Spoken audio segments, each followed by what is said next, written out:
একজন বিখ্যাত আলেমের কাছে এক যুবক আসলো এবং বলল, হুজুর, আমি খুব পাপ করেছি, আল্লাহ কি আমাকে ক্ষমা করবেন? আলেম তাকে হাসি মুখে বললেন, অবশ্যই আল্লাহ ক্ষমাশীল। তবে তুমি যদি সত্যিই তাওবা করো এবং ভবিষ্যতে পাপ থেকে দূরে থাকো, আল্লাহ অবশ্যই তোমাকে ক্ষমা করবেন। তারপর আলেম তাকে একটা ছোট্ট গল্প শোনালেন।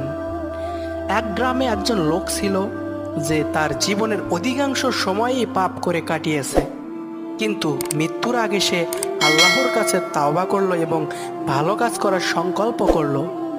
যখন তার মৃত্যু হলো, ফেরেশতারা তাকে জান্নাতে নিয়ে যাওয়ার জন্য আসলো, কিন্তু শয়তান বলল, সে তো সারা জীবন পাপ করেছে।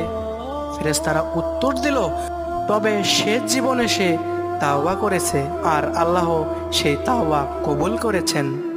এই গল্প শুনে যুবকটির মন শান্ত হলো।